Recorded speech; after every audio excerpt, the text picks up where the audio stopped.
You're listening to The Dossier, presented by Metro by T-Mobile. Previously on The Dossier. Jesus. Who else knows about this? I mean, if the FBI got a hold of something like this, if I knew about this stuff, I would have subpoenaed the shit out of that place. And that's the holy grail right there. If that document that you just read gets into the right hands, it will not only make this case, it will cause a shitstorm that this city has never seen. Never seen. Never seen. You are now listening to episode 9 of The Dossier. Over the course of the previous 8 episodes, you have heard piece by piece how the murder of Biggie has been covered up and the larger reason as to why the LAPD and the levers of power inside Los Angeles don't want justice for Voletta Wallace and Biggie's family. Each character I introduced you to brought new information, evidence, and insight on what happened the night Biggie was killed, why he was killed, and how select members of the LAPD and attorneys for the city of Los Angeles decided that they needed to suppress evidence of a very clear narrative. Then when he told me about the Biggie murder, we had been drinking. All right, and I was like, Biggie's song came on the radio, and he was like, "Oh man, fuck that fat dude." I'm like, "Man, you know, like this. I mean, this is one of the biggest, best rappers in the world." He's like, "Man, fuck that guy." Then his whole aura changed. He was like, "Hey, I was there the night he was killed." And I'm like, "What?" And then he started telling me everything. But then his whole demeanor changed. But then that next morning, he came in my cell and he put his hand on the middle of my chest and didn't let me up. I've tried to use common sense when it comes to the evidence in this case and the various components that just can't be explained away. You can't explain hiding evidence in a desk. You can't explain leaking false information to the LA Times. And finally, you can't explain why the city attorneys for Los Angeles did everything in their power to make sure that Phil Carson's investigation was stopped and the truth hidden. The key guy here is a guy named Katz, K-A-T-Z. I think his name was Steve Katz. And detective of robbery homicide. And he's got this stuff locked in a cabinet right behind him.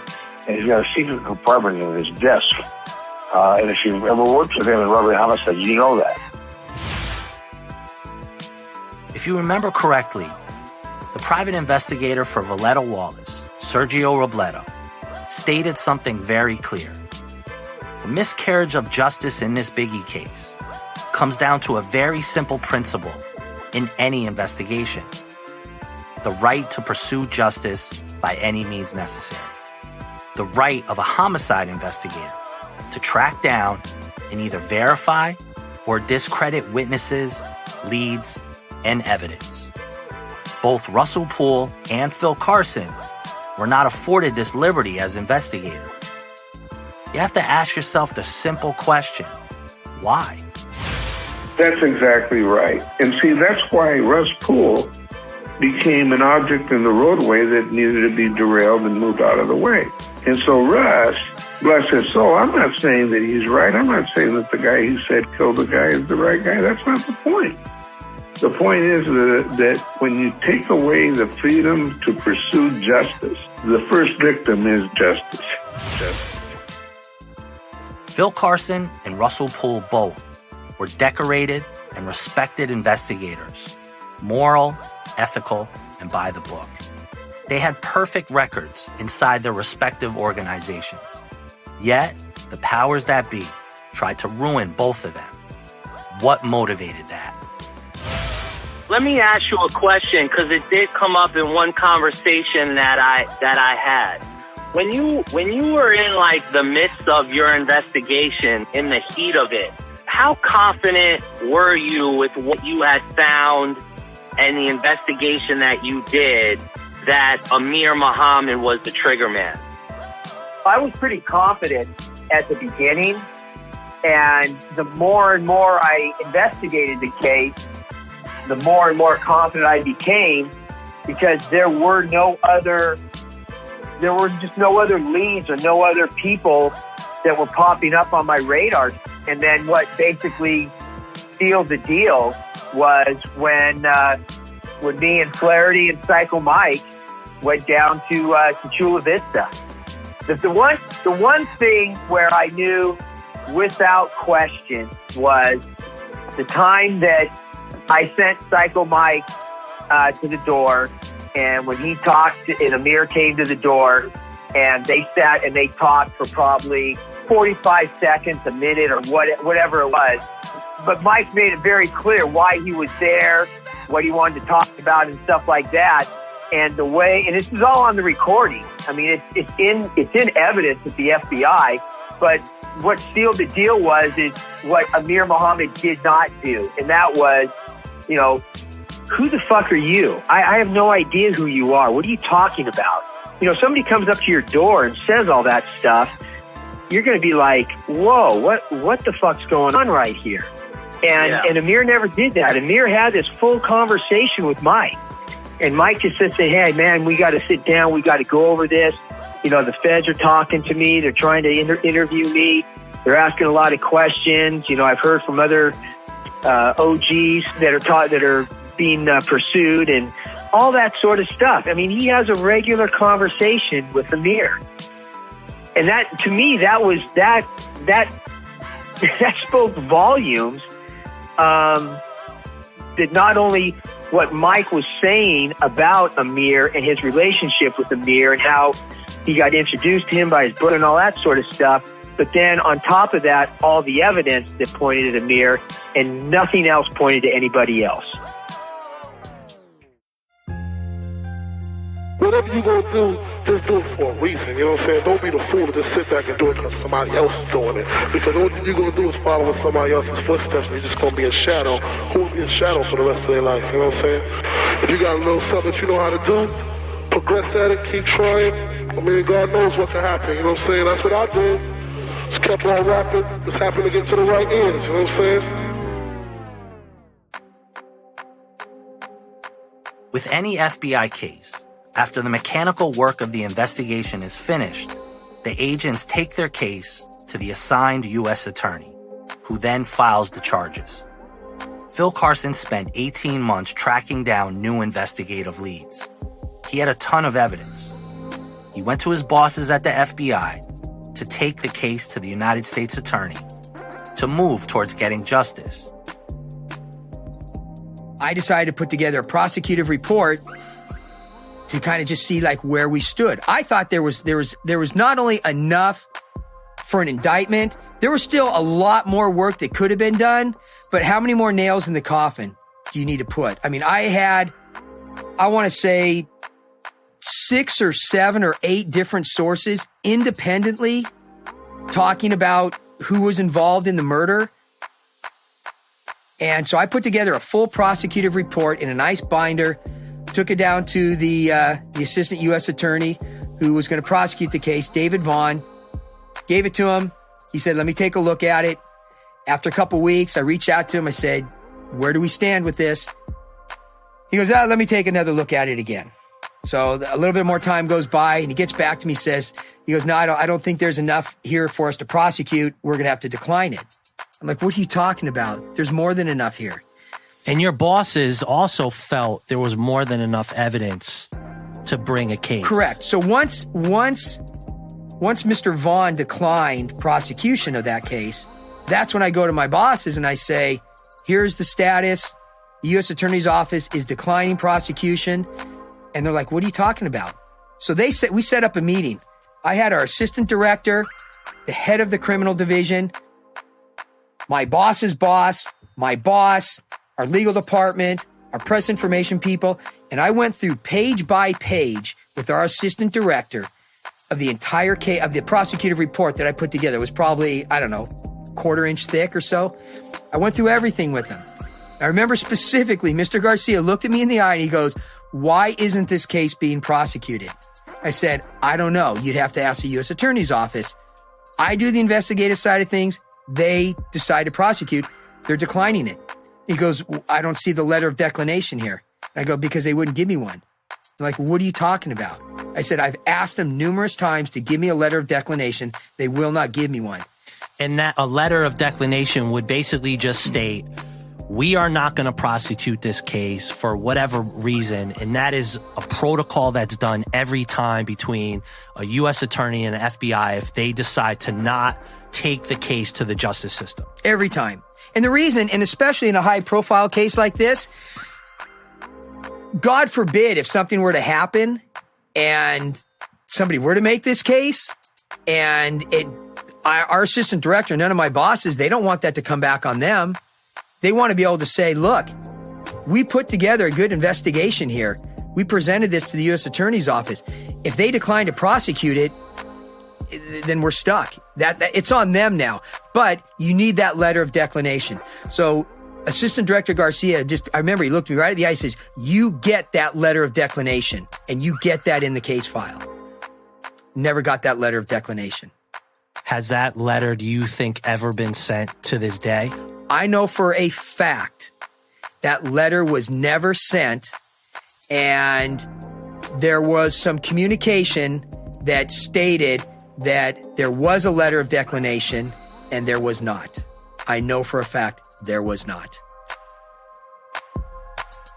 So the U.S. attorney decides to not do this case, but there's another component of this, right? Because now Perry Sanders and Dennis Chang are still suing the city of Los Angeles. Correct. Now, the question that I have is, there comes a time where I believe all of your bosses, the LAPD and the city's attorneys of Los Angeles are it's known that Perry Sanders is going to call you as a witness in the civil trial. Can you take us through that story? Yeah. So in working different public corruption cases, one of the assistant U.S. attorneys that I worked a case with was Luis Lee. Great attorney, very successful prosecutor, parlayed that into leaving the U.S. attorney's office, goes out into the private sector and probably made gobs of money. Well, at some point, he was involved on this civil suit. So I don't know if he was working as an independent lawyer that's brought onto the DA's office or moved over to the DA's office. But I got a call one day, and it was Luis Lee. And he goes, hey, we need to meet with you. He goes, you're a witness that's been presented by Perry Sanders in their ongoing civil suit. And I'm like, I don't know anything about this. What are you talking about? He goes, they just had to turn over a list of potential witnesses, and you're on that list. We need to meet with you because we cannot have you testify. Just to be clear, Luis Lee would have been an attorney that was trying to protect the LAPD and the city of Los Angeles from this suit from Biggie's mom and Perry Sanders and Dennis Chang, etc. Correct. Okay. So I get a hold of my bosses and I tell them about the phone call that we need to set up a meeting the next morning because Luis Lee is coming over. And I guess I've been put on a witness list and they cannot afford to have me testify. So again, same players as that I met with regarding when I presented the prosecutive report to our Assistant Director Garcia. Assistant Director Garcia wasn't part of this meeting, but she had the chief of criminal, my boss's boss, my boss. You had our legal there. You had our press information people there. And so Luis Lee comes over to our office. We meet that morning and he point blank says, we cannot afford to have Agent Carson testify because if he does, we stand at least a 50-50 chance of losing a $500 million civil lawsuit, and we can't afford that. If politically the FBI, the city attorneys allowed you to testify in that case for Perry Sanders and for Valletta Wallace, in your mind, what do you think would have happened? I think they would have won. I really do. You had access to almost everything in this case. Correct. And this is only your opinion. In your professional investigative opinion, what happened in the murder of Biggie? Based on all the evidence, based on 6 or 7 independent sources based on the cover-up that LAP, to the extent that the LAPD, the LA Times, and we haven't even talked about the LA DA's office and what they did in trying to smear me. Between those 3 big entities, the lengths that they went to try to obstruct this case, shut it down, try to shut me down and discredit me to where if I ever did testify back then, not now, but back then, if I were to testify, they would have been able to try to discredit me.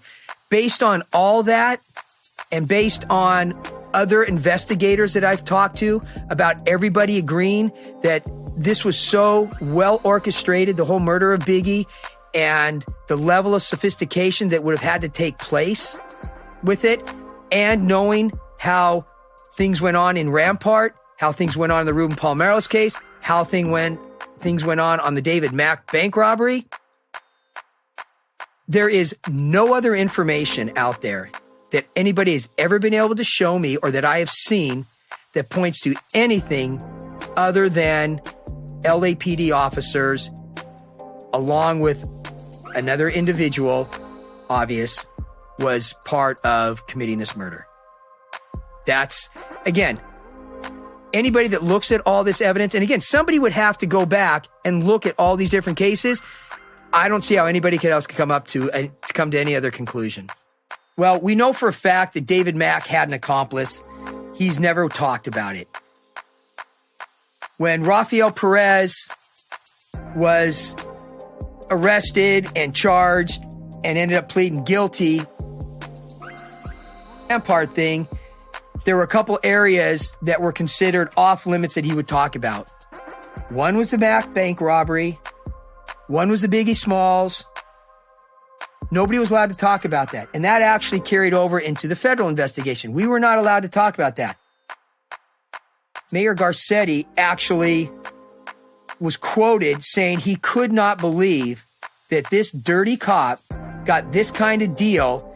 And part of the whole plea deal is you got to come clean on everything. You don't get to pick and choose what you want to talk about and what you don't want to talk about.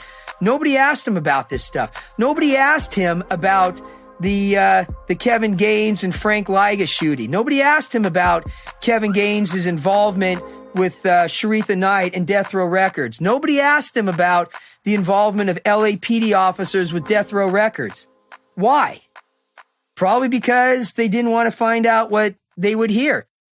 The information, evidence, and answers for this case are still buried inside the LAPD. Information on David Mack and Rafael Perez and their involvement was protected by high-level members of the LAPD and attorneys for the city of Los Angeles. This wasn't a mistake. This has been very calculated cover-up from the start. On July 1st, 2005, approximately 14 to 16 internal affairs files regarding Mack, including the Mack Wallace murder IA, were removed from internal affairs by the risk management group at the LAPD and an employee named Sal Piscopo, and concealed in a cabinet in risk management. And you can tell me if I'm wrong about this.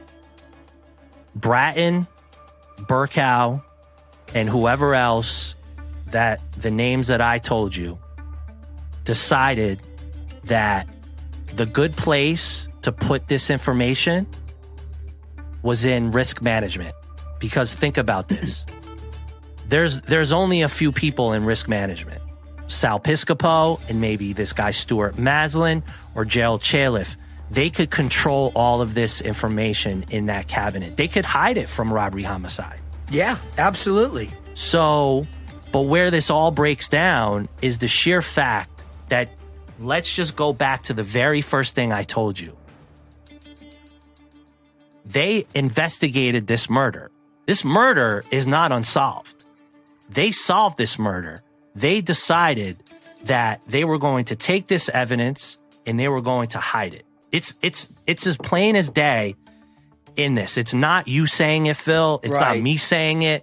It's not Perry Sanders saying it. It's not some gangster saying it.